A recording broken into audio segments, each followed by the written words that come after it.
दादाच्या फार्म हाऊसवरनं मी पोलीस स्टेशनला जायला निघालो, पण वाटत मला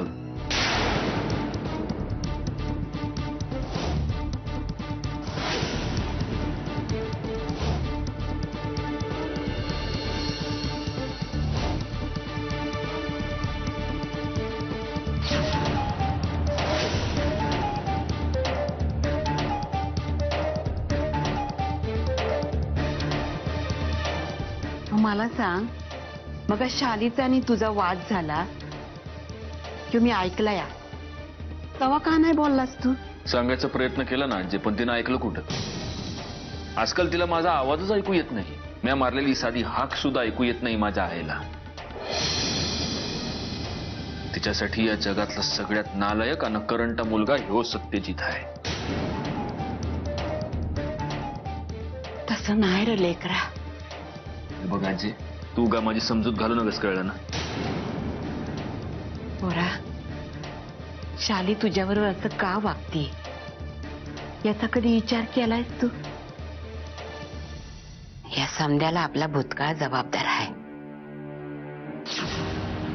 माझा पुरांत्या दळभद्री निघाला, त्याची शिक्षा समद्या घराला आणि खास करून तुला भोगावी लागली. एका माणसाच्या छंदापायी समद्या घराची कशी वाताहत होती हे स्वतःच्या डोळ्यांनी बघितलंच नव्ह तू? हा, शाली तुझी आय आहे र. तिला आपलं पोर बापावर जाऊ नये असं वाटणारच ना. तीच भीती आहे तिच्या मनात. माणसाला दोन गोष्टींची भीती असते पोरा. एक भूतकाळाची पुनरावृत्ती होऊ नये म्हणून, आणि दुसरी भविष्याची. आईची माय येडी असते र पोरा, ती तशीच वागणार.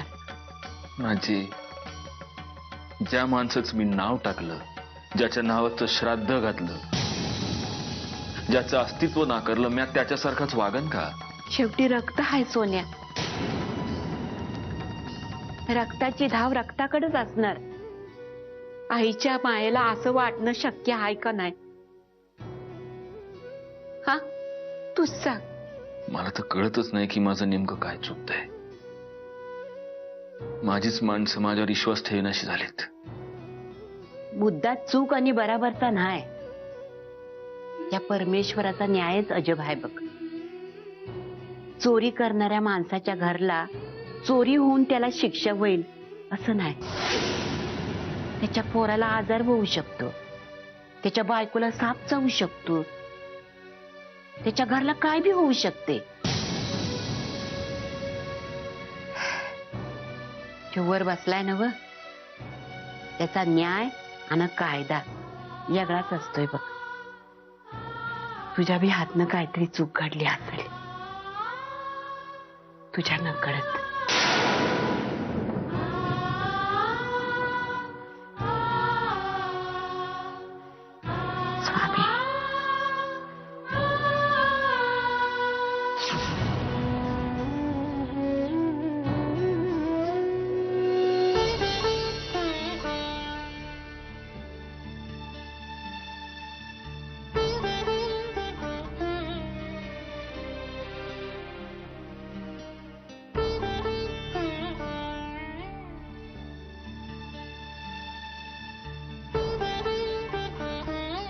सत्य आला? काय बोलला का तुला? नाही, शोध चालू आहे प्रियाचा. उपाशी असेल माझी पोर. संकटांची रांगच लागली या जणू. सटवाईनं बी काय नशीब लिहून धाडलंय तिलाच ठाव. सुख जणू तिच्या नशिबातच नाही. मी इथं का उभी आहे ठाव आहे? ही समोर देवाऱ्यात पूज्य पदावर बसलेली आहे ना, तिच्या समोर काय मागाया इनंते कराया नाही उभी इथे मी. तिच्याशी भांडाया उभी आहे मी. दर येळेला आशा दाखवून तोंडासमोरचा घास का हिसकावून घेते ही? सुख द्यायचं असेल तर नका देऊ, माझं काय बी म्हणणं नाही, पण आशा तरी दाखवू नकस. आत्या प्लीज, हे बघा असं नका बोलू तुम्ही. मी असंच बोलणार. या देवीला माझ्या येदना कळत नाही तोपर्यंत मी असंच बोलणार. परमेश्वरानं माणसाची किती परीक्षा बघायची याला बी काही सीमा आहे का नाही? का जन्माला आल्यापासून मरेपर्यंत फक्त परीक्षा परीक्षा दुःख हेच आयुष्य आहे? आत्या तुम्ही थोडं शांत व्हा आधी. शांत व्हा प्लीज. नाही, मला माझ्या मनासारखं या देवीने कधीच काही दिलं नाही. त्याबद्दल मी तोंडातून एक अक्षर सुद्धा काढला नाही कधी. पण आता प्रियाच्या बी आयुष्यात ही तोच किस्सा गिरवतीय. पण नाही, म्या प्रियाच्या बाबतीत असं होऊ देणार नाही. म्या हिच्याशी भांडणार. आणि हिनं माझं ऐकलं नाही ना तर मी हिची भक्ती कधीच करणार नाही. नाही करणार हिची भक्ती. आत्या प्लीज तुम्ही प्लीज थोडं शांत व्हा. हे बघा, तुम्ही विश्वास ठेवा देवावर. आपली प्रिया नक्की परत येणार आहे.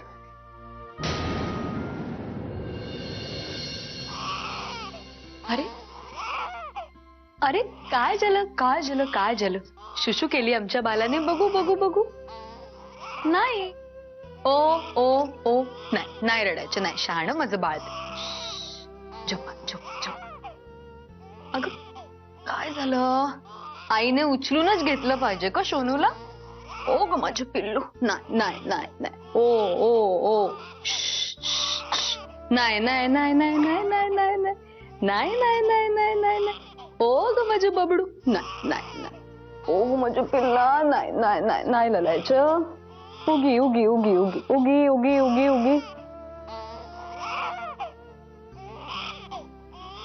नाही. चला आपण भूल जायचं आमच्या सोनूला. भूल जायचं. चला. ओले माझ्या सोन्या. नाही.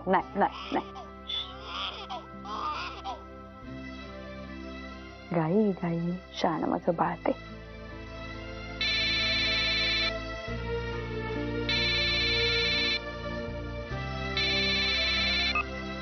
हा नगा बोल.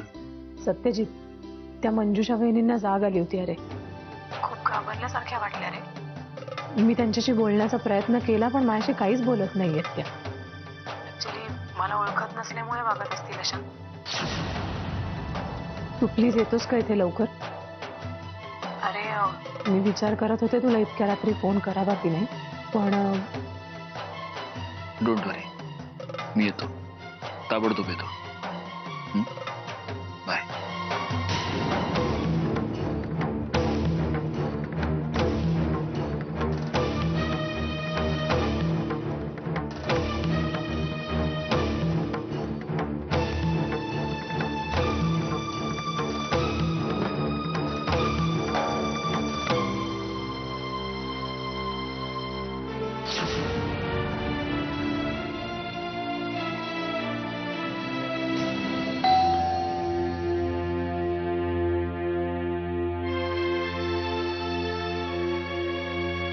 काय रे, इतक्या उशिरा मी फोन केला काही प्रॉब्लेम नाही झाला ना? ते सोड. मंजुषा वहिनी कशा आहेत तिचं? अरे घाबरल्यात, खूप सैरभैर झाल्यात. मी सूप घेऊन गेले, काही खायलाही तयार नाहीयेत. रडतायत, ओरडतायत. चल.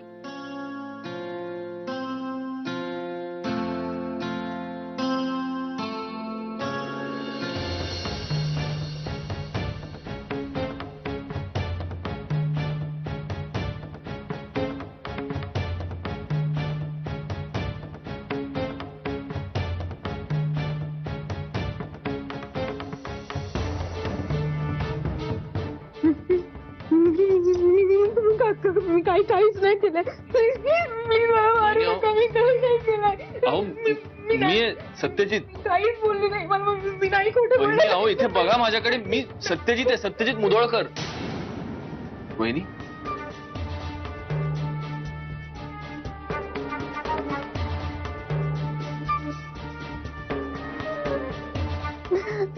सत्यजित, प्लीज मला वाचव. मी काही केलं नाहीये, प्लीज मला वाचवा. बघा, मी इथे असताना तुम्हाला कोणी काहीही करणार नाही. तुम्ही सुरक्षित आहात. तुमच्या इथे लक्षात. तुम्ही प्लीज काहीतरी करा, असेल तर ते मला मारून टाकतील. मला खूप भीती वाटते.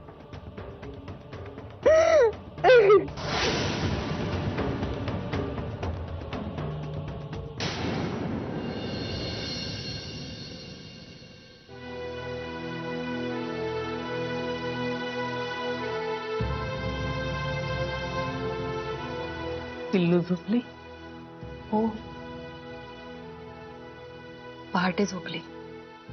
रात्रभर रडत होती. तुलाही रात्रभर जाग राहायला लागलं असेल. ठीक आहे, घ्या ना. तूही बस. नाही नको, मी किचन मध्ये बघते, काही काम असेल तर. टाळतीयस ना मला?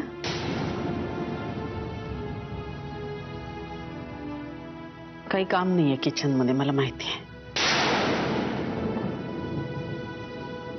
असं नाही आई, मी कशाला टाळीन तुम्हाला. मी सध्याबद्दल विचारेन म्हणून. नाहीये ना तो घरी? कदाचित पोलीस स्टेशन मध्ये गेले असतील. सकाळीच बाहेर पडलेत ते. सकाळी गेलाय का? हो. मंजिरी, मला आई म्हणतेस ना, त्याच अधिकाराने एक गोष्ट सांगते. आयुष्यात मी एकच सर्वात मोठी चूक केली आणि ती चूक तू करू नयेस म्हणून सांगते. आपल्या नवऱ्यावर विश्वास ठेवणं चांगलंच आहे मंजिरी, पण त्याच्या दुर्गुणांना पाठीशी घालणं हे नेहमीच चुकीचं आहे. नेमकी तीच चूक मी केली ग. मी माझ्या मनाची लाख वेळेला समजूत घालत राहिले. असं वाटलं की आपली आबरू जाऊ नये. जगापासून, लोकांपासून हे सगळं लपवत राहिले. घरात नाही 4-4, 5-5 दिवस गायब असायचे. गौरांग आणि सत्यजित दोघंही मला विचारायचे. मी त्या दोघांनाही सांगायचे की तुमचे वडील कामाला गेलेत. का? तर त्या दोघांच्या मनातली त्यांच्या वडिलांची प्रतिमा मलिन होऊ नये म्हणून. शेवटी माझ्या नशिबात होतं तेच झालं. पण त्या चुकांनंतर मी शहाणी झाली. म्हणून सांगते तुला. आई, बोलू दे मला.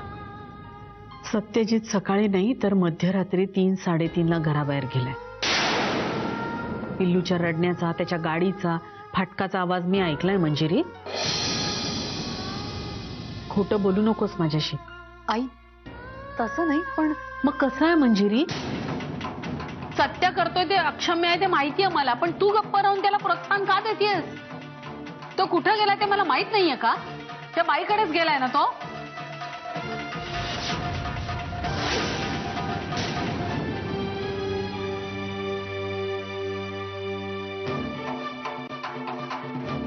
घ्या वहिनी, नाश्ता करून घ्या. खरंच नको सत्यजित दादा, मला भूक नाहीये.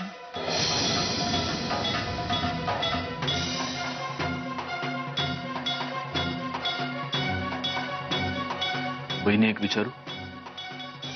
नेमकं काय झालं?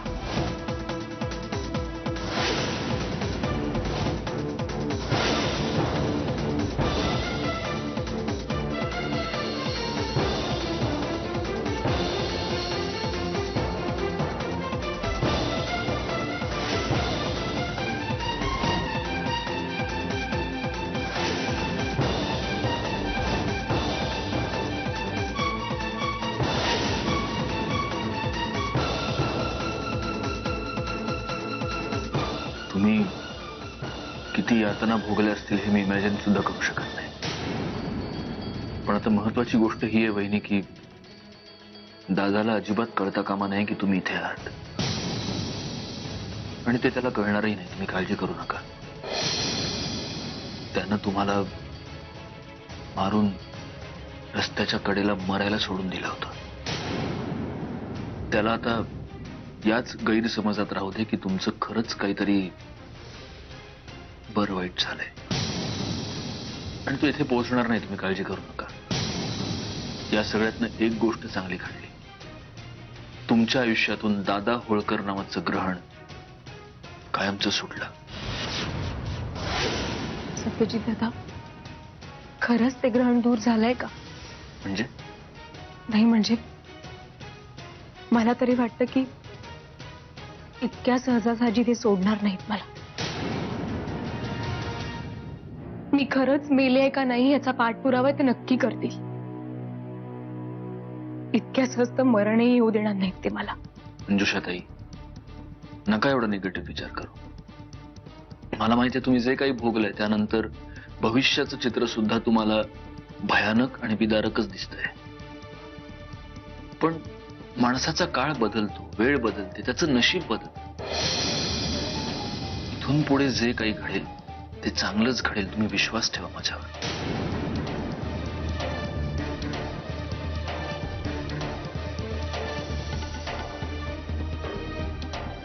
तुम्ही नाश्ता करून घ्या, मी आहे बाहेर.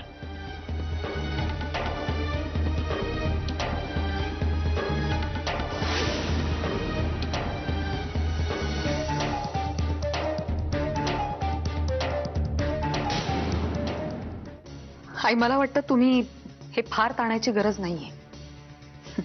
त्यांचं काहीतरी महत्वाचं काम असेल म्हणून गेले असतील. मध्यरात्री 3-3:30 वाजता? मंजिरी, तू आयुष्यभर झापडं बांधूनच वावरणार आहेस का? मी तुला काय समजावतीये, तू मला काय सांगतेयस? आई प्लीज, मला आपल्या घरात आता आणखी वाद नकोय. मलाही नकोयत, मलाही नकोयत. पण तो जे काही वागतोय ते बरोबर आहे? नाही मंजिरी, मी माझ्या संस्कारांवर, माझ्या शिकवणुकीवर कलंक लागू देणार नाही. या घरात राहून तो असं वागू शकत नाही. आज तो अशा पद्धतीने वागतो, उद्या आणखीन मनमानी करेल. मला नाही ते खपणार. तोच म्हणतो ना नेहमी, त्याच्यासाठी माझा शब्द हा शेवटचा असेल, अंतिम असेल. मग आता माझंच म्हणणं आहे, त्यांनी या घरात पाऊलच ठेवायचं नाही. जोपर्यंत त्याच्या डोक्यातून ही दुर्बुद्धी जात नाही तोपर्यंत या घराचा उंबरा ओलांडून त्यांनी आत यायचं नाही.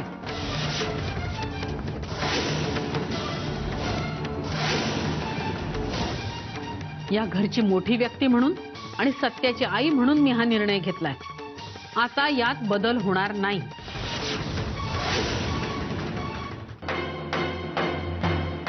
आई सॉरी, पण तुमचं हे वागणं मला अजिबात पटलेलं नाहीये. पटलं तर मला बी नाही. मला ठाव आहे तू चुकती आहेस. म्हणलं असू दे, जाऊ दे. माय लेकरातलं भांडण आहे, आपलं आपण सोडवतील. 1-2दा तुला समजावण्याचा बी प्रयत्न केला ना, पण तू तुझा ह्याका सोडायलाच तयार नाहीस. असला कसला ग हंपणा? सासूबाई प्लीज, तुम्हाला काही माहिती नाहीये, तुम्ही यात पडू नये. मला माहिती नाही आणि तुला काय ग माहिती आहे? अगं जलम लोटला माझा लोकांचे चेहरे वाचता वाचता. काल सत्या घरला आला तेव्हा तू त्याच्याशी कशी वागलीस विचार कर जरा. मी बरोबरच वागले. चुकीचं वागली आणि आता बी चुकीचंच वागते आज. हा, सत्या अंगाच्या घरला गेला होता, खरं आहे की. पण तो तिथं कशापायी गेला होता हे विचारलंस त्याला? प्रयत्न तरी केलाच का विचारण्याचा? हा, ते विचारायची गरज नाही वाटली मला. पण आता मी तुला सांगणार आहे, ते ऐकणार आहे का? त्याची बी गरज वाटत नाही तुला? मग सांगा ना. तुमचा लाडका दिवटा त्या 1.5 दमडीच्या बाईकडे रात्री काय उद्योग करत होता त्याने तुम्हाला सांगितलंय ना, मग सांगा ते. तोंड सांभाळून बोल छाले.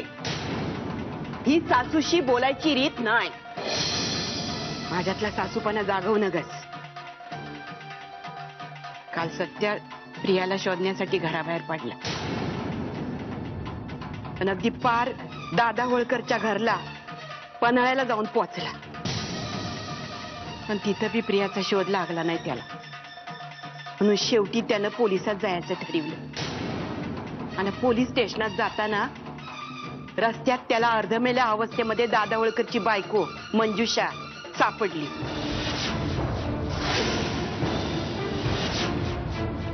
आणि मग तिला घेऊन तो अनघाच्या घरला गेला. कारण तिला इस्पितळात घेऊन जाणं म्हणजे दादाच्या ताब्यात देण्यासारखं होतं तिला. म्हणून तो अनघाच्या घरला गेला आणि तिथं त्यानं यंगला पण बोलावून घेतलं. पण तो घरला आल्यानंतर सारासार विचार न करता तोंडाला येईल तसं बोलत गेलीस. काय वाटेल ती बोललीस त्याला. आणि माझं लेकरू एक अवाक्षर बोलला नाही. उलट तू वाटेल तसं बोलत होतीस पण तू गुमान ऐकून घेत होता. कारण तो संदेश जगाशी भांडू शकल ग. पण तू आई आहेस त्याची. तुला देव मानतो त्यो.